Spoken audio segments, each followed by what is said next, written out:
The human stood alone in the center of the galactic court, surrounded by beings from 1,000 worlds. Laughter echoed through the crystal chamber, sharp chittering sounds from the insectoid delegates, booming guffaws from the massive Kronar representatives, hissing mockery from the serpentine Vesiskar. Marcus Chen kept his jaw tight, his daughter's small hand clutched in his own, feeling her trembling through their joined fingers. "Silence," the herald announced, though no one listened. The mockery continued, washing over father and child like acid rain. Marcus had been warned. Every lawyer, every diplomat, every human who'd ever stood before this court had told him the same thing. Do not bring emotion into these halls. Do not show weakness.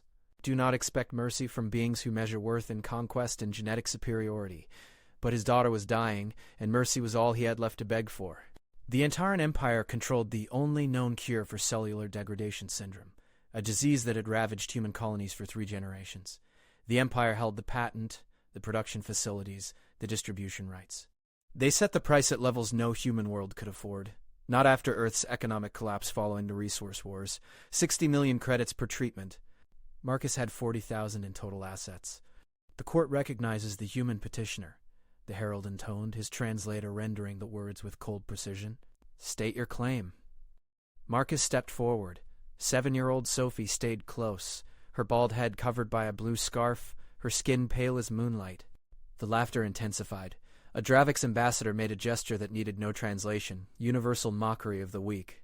I petition the Antaran throne for emergency medical dispensation under the Galactic Charter of Sentient Rights, Article 7, Section.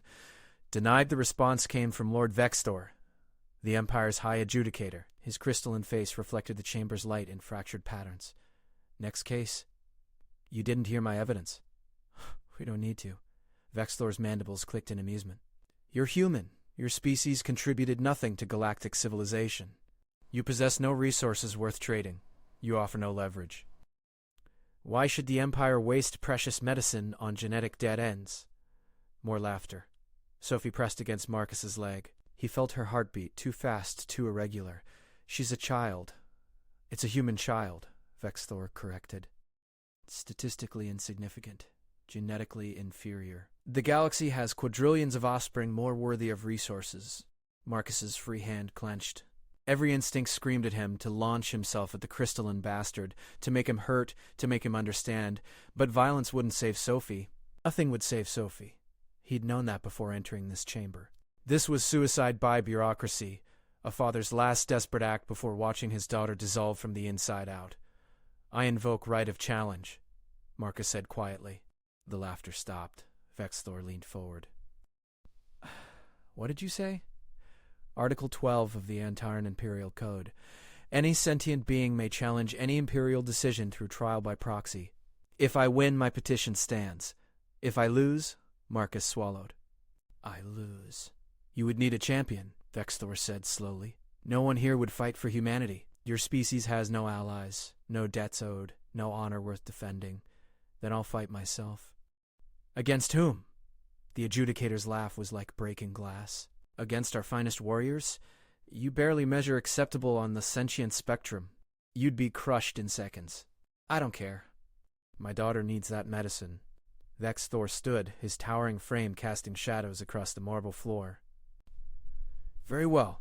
For the court's entertainment, we accept. But understand, when you fail, when your broken body lies bleeding on the arena floor, your daughter will watch. She will see her father die, knowing he wasn't strong enough, smart enough, or worthy enough to save her. That is the price of challenging Empire. Daddy, don't. He knelt, pulling her close, breathing in her scent, antiseptic and fear, and something sweet underneath, something that was purely her. I love you, baby. Whatever happens, remember I love you. The challenge is set for dawn, Vextor announced. 3 trials, combat, intellect, and essence. Survive all 3, and your petition will be heard by the throne itself. Fail any, and both you and your offspring will be removed from Imperial space permanently. Marcus stood.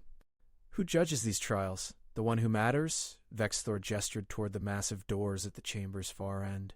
The Empress herself has taken interest in your audacity. The doors opened. Silence flooded the room like water filling a drowning man's lungs. Every delegate, every ambassador, every warrior and dignitary dropped to one knee. Even Vextor bowed his crystalline head. She entered alone. The Empress of Antar was smaller than Marcus expected, barely taller than Sophie, her frame delicate as spun glass. But power radiated from her like heat from a star. Her skin shifted through colors that had no names in human language. Her eyes held depths that suggested she'd watched galaxies form and die. She walked past the kneeling court without acknowledgement, her intention fixed entirely on the human and his daughter. Sophie shrank back. Marcus stood his ground. The Empress stopped 3 paces away. When she spoke, her voice carried the weight of millennia. "Show me why one human child matters to the universe."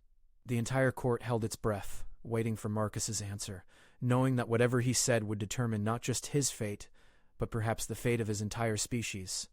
Marcus met her ancient eyes and spoke the only truth he had left. Human civilizations had risen and fallen on promises of glory, on dreams of conquest, on philosophies of superiority. But Marcus Chen wasn't here for any of that. He was here because his daughter's laugh sounded like music, because her questions about stars kept him awake at night, because she'd drawn a picture of them together that hung above his bunk on their transport ship, crude crayon lines forming a family against the void. "She doesn't matter to the universe," Marcus said. "She matters to me, and I would burn every star in the sky if it meant she got to see tomorrow." The Empress's expression didn't change. She circled him slowly, each footstep silent against marble. "Interesting. You acknowledge cosmic insignificance yet claim infinite value. You understand you'll fail these trials? Probably, yet you'll try anyway. Yes, why? Pride. Desperation? The biological imperative to protect offspring?" Marcus looked down at Sophie.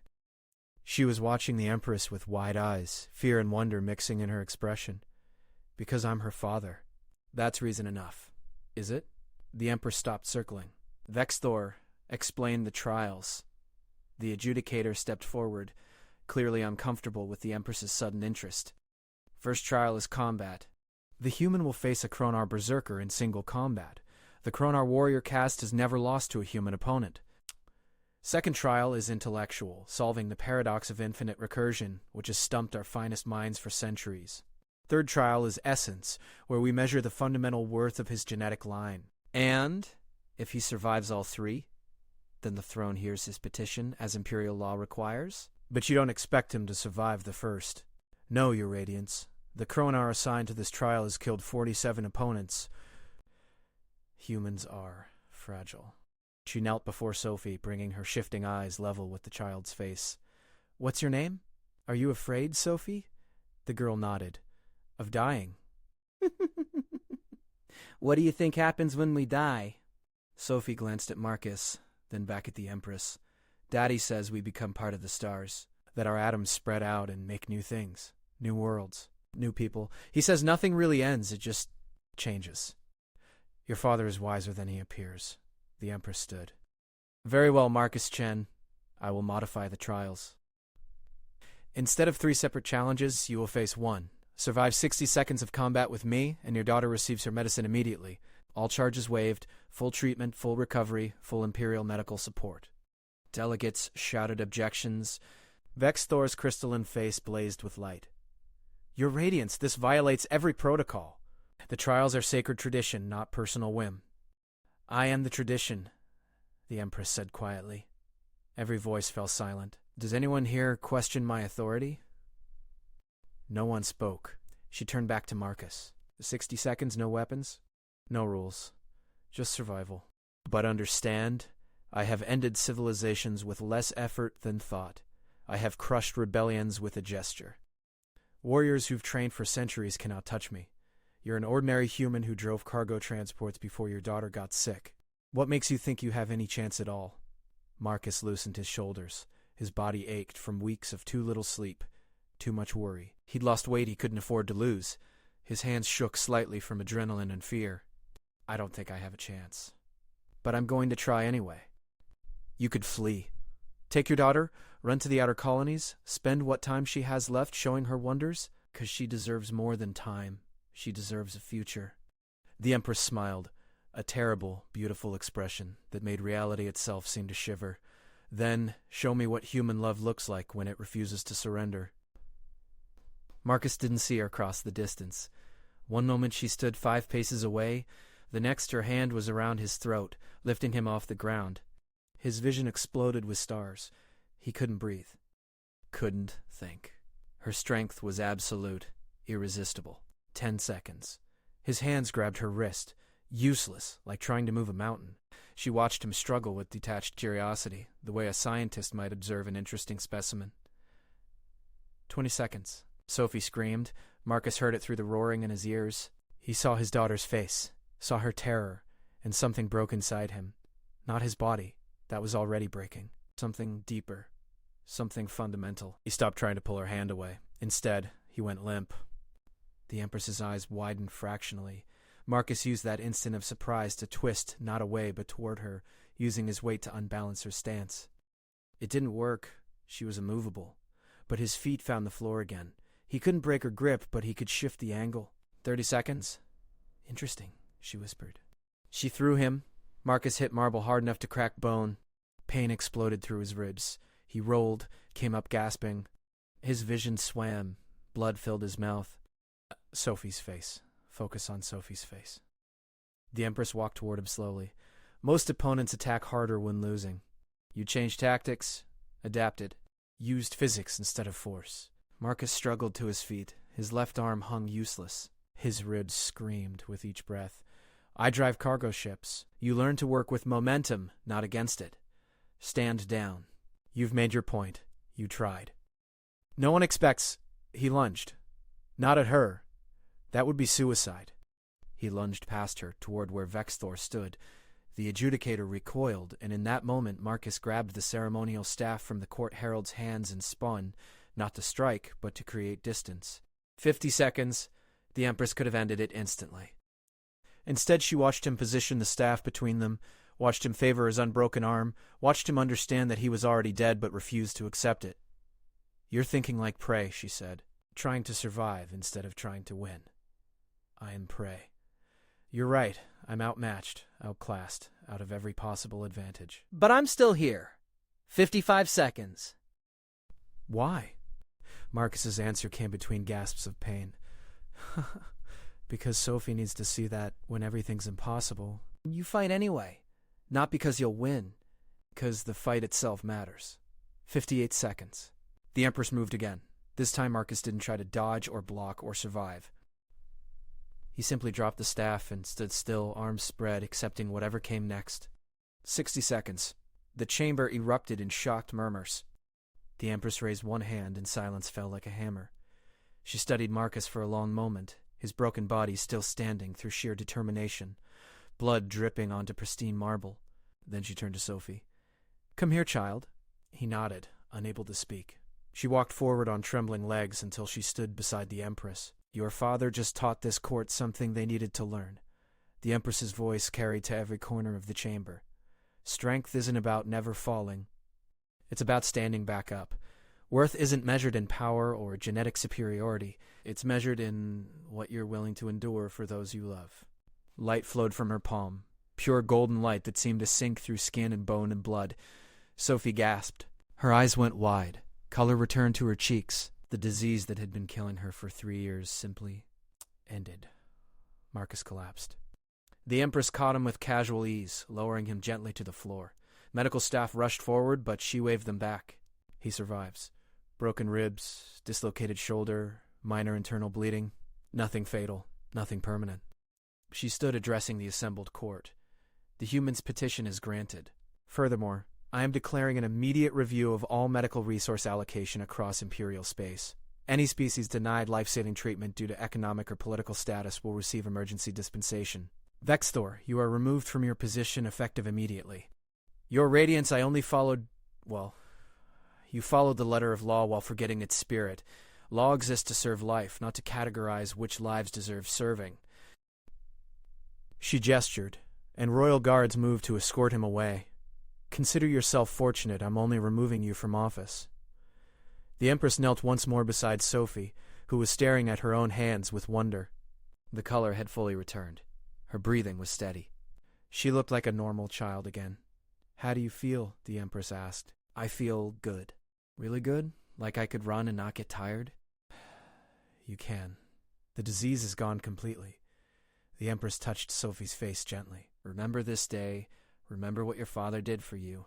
And when you're grown, when you face your own impossible moments, remember that love is the strongest force in any universe. The gesture was so sudden, so human, that even the ancient being seemed surprised. Then, slowly, carefully, she returned the embrace. "Thank you," Sophie whispered. The Empress pulled back, and Marcus could have sworn he saw moisture in those ageless eyes. "Thank your father.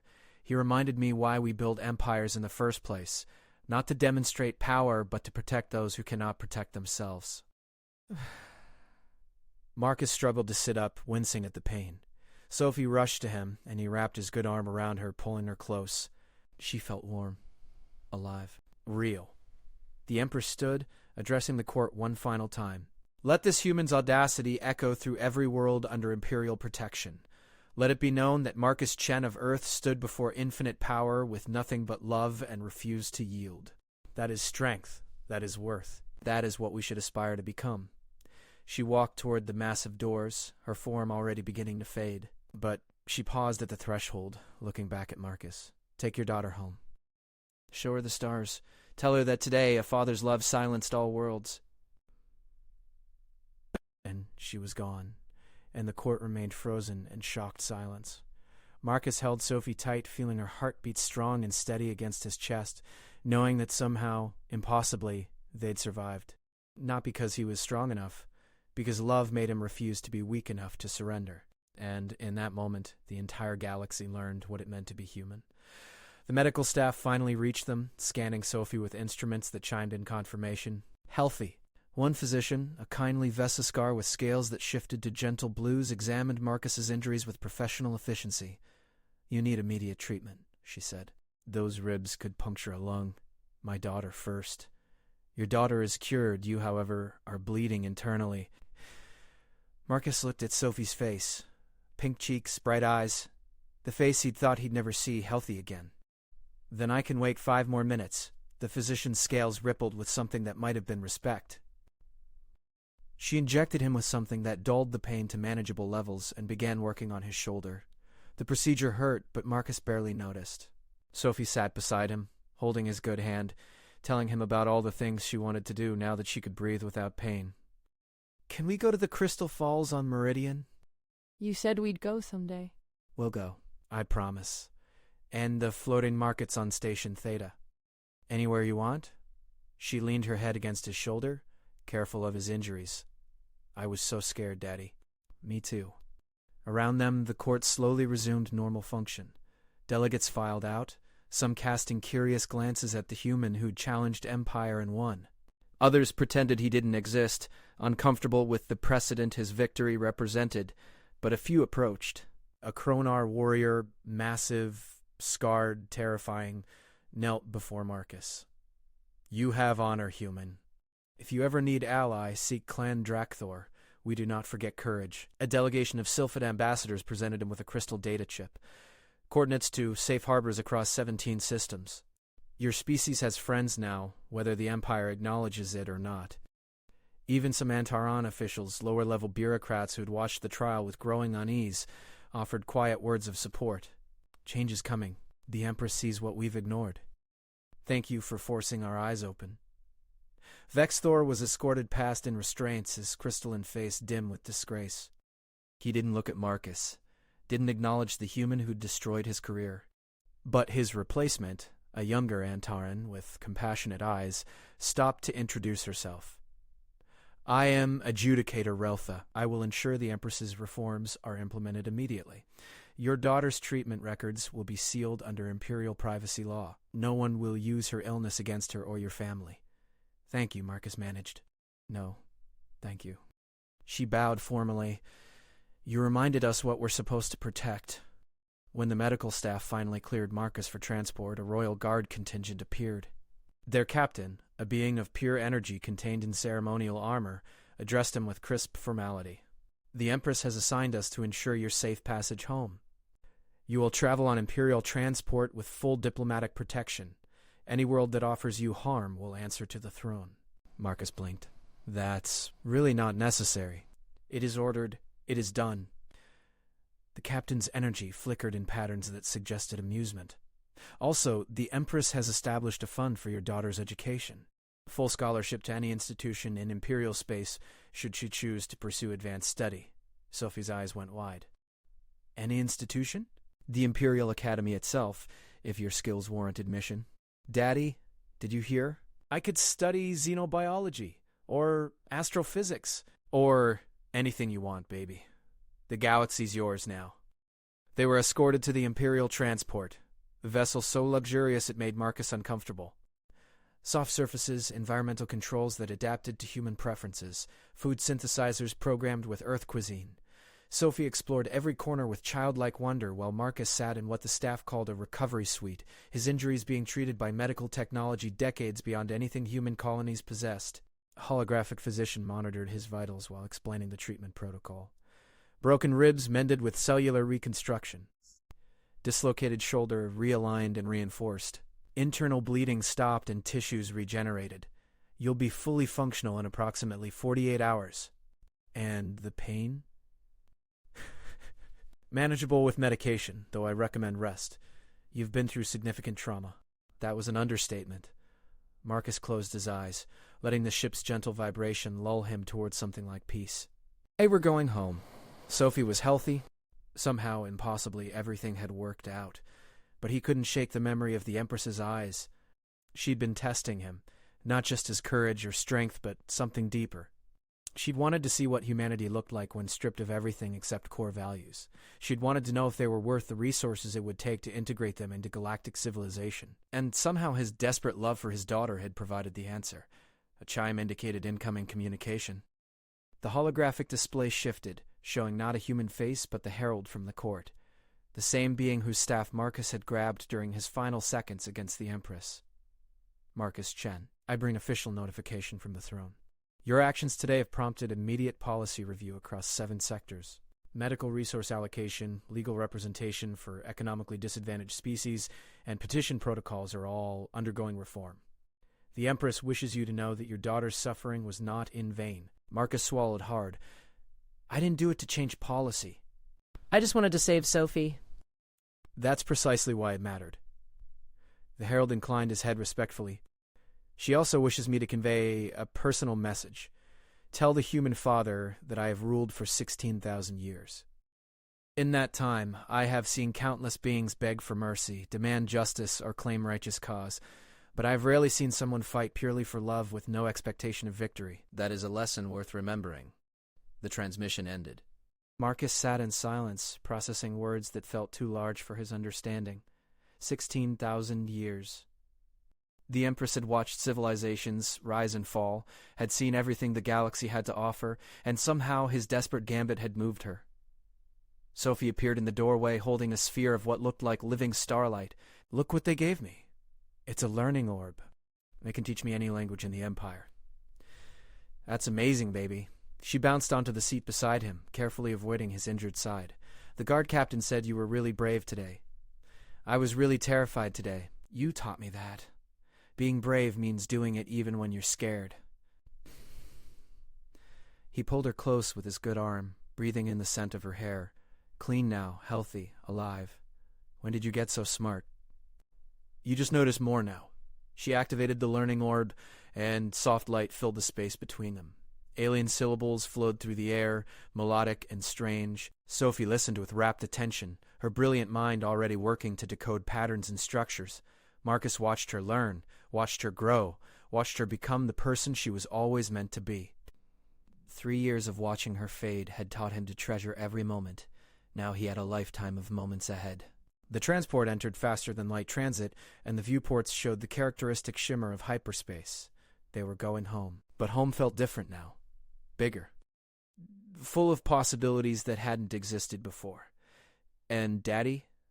And do you think other human kids are sick like I was? With the same disease? Marcus hadn't thought about it. He had been so focused on Sophie that the broader implications hadn't registered. Probably. The colonies are full of kids who can't afford treatment. Then we should help them. How? She looked up at him with eyes that held wisdom beyond her years. You showed the Empire that humans matter, that we're worth saving. So we should make sure every human kid who's sick gets help. The Empress changed the rules, but rules don't save people. People save people. Pride swelled in Marcus's chest. You want to start some kind of organization? I want to make sure what happened to you, having to fight impossible battles just to save your kid, never happens to anyone else. Human or alien or whatever, no parent should have to beg for their child's life. Marcus studied his daughter, seeing not just the girl she was, but the woman she'd become. You're going to change the galaxy, aren't you? Maybe. If you help me. Always, baby. The learning orb continued its lessons while they sat together, father and daughter, planning a future that suddenly seemed boundless. Outside the viewport, hyperspace flowed past in streams of impossible color. Inside the ship, two humans who'd faced down an empire and one began to imagine what came next. Marcus knew the road ahead wouldn't be easy. Reforming galactic medical policy, ensuring human colonies received equal treatment, building the infrastructure to help millions of sick children. It was overwhelming. Impossible, even. But he'd already done the impossible once today, and he'd learned something important. The galaxy responded not to power, but to conviction. The Empress commanded fleets and ruled worlds, but she'd been moved by a father's refusal to surrender. That suggested leverage Marcus had never considered before. Humanity's strength wasn't in weapons or resources or technology. It was in their stubborn, irrational, beautiful refusal to accept that some problems couldn't be solved through sheer determination and love. I have an idea, Sophie said, looking up from the learning orb. What if we create a database? Every kid who needs treatment, every family that can't afford help. We connect them with the new Imperial programs, make sure they know their rights. That's brilliant. And we could get other species involved. The Sylphid ambassadors gave you those coordinates. That means they care. If we build coalition of people who want to help, we can make real change. Marcus smiled despite his pain. 7 years old and already organizing interstellar advocacy networks. What are you going to do when you're 8? Save the galaxy, obviously. Obviously. They worked together for the next few hours, Sophie's quick mind and Marcus's practical experience combining into something genuinely useful. The learning orb helped them understand galactic bureaucracy, and the ship's communication systems let them send preliminary messages to contacts who'd offered support. By the time the ship emerged from hyperspace near its colonies, they had the skeleton of a plan. It wasn't perfect, nothing ever was, but it was a start. The captain appeared as they approached docking protocols. Marcus Chen, we arrive at Colony Station Meridian in 30 minutes. Imperial protection extends to all registered human settlements in this sector. You and your family are safe. For everything. The Empress protects those who earn protection. You earned it. The captain's energy flickered in what might have been respect. Also, I am authorized to inform you that several galactic news networks wish to interview you about today's events. The Empire recommends you accept at least one. Your story has resonance. Marcus hadn't considered that his desperate gambit would become public knowledge.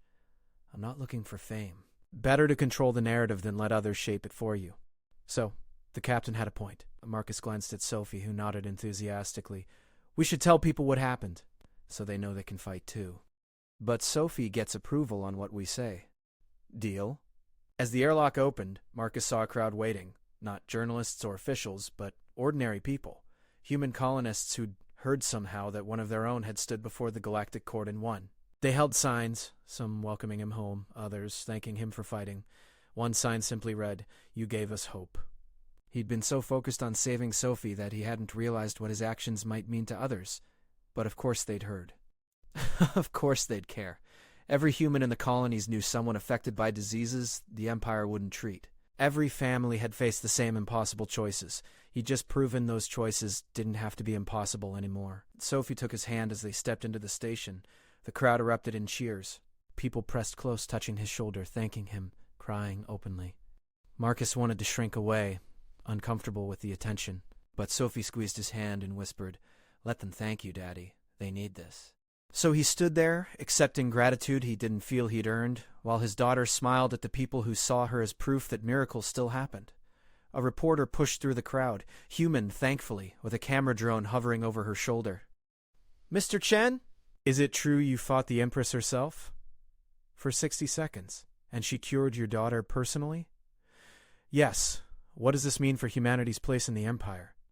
Marcus considered the question carefully. This was the moment the captain had warned about.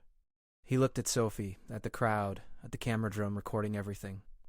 "It means we matter," he said finally. Not because we're strong or powerful or genetically superior, but because we refuse to give up on each other. That's what makes us human. That's what makes us worthy. The reporter pressed for more details, but station security intervened, creating a corridor through the crowd. Marcus and Sophie made their way to the residential sector, where their modest HAB unit waited. Home. The unit looked exactly as they'd left it 2 weeks ago when they departed for the Galactic Court with almost no hope. Sophie's drawing still covered the walls. Marcus's work clothes still hung in the closet. Everything was familiar and mundane and perfect. Sophie collapsed onto the couch, exhausted from the day's events. Marcus sat beside her, his injuries making every movement painful despite the medical treatments. "We did it," Sophie murmured, her eyes already closing. "We did. What happens now?" Marcus pulled a blanket over her, watching her drift towards sleep with the easy peace of childhood. "Now we rest. Tomorrow we start building something better. Love you, Daddy. Love you too, baby. More than all the stars in the sky." She smiled and slept, her breathing deep and healthy. Marcus watched her for a long time, unable to quite believe that she was okay, that they'd survived, that the nightmare was finally over. Outside their window, the colony station bustled with normal life. People working, children playing, the everyday miracles of existence continuing, but something had changed. Marcus felt it in the way people looked at him, in the messages flooding his communication terminal, in the hope that suddenly seemed possible. The Empress had silenced all worlds with a single act of compassion, and Marcus Chen, an ordinary human with nothing special except love, had shown the galaxy that even the smallest among them deserved to be heard. That was worth fighting for. That was worth everything.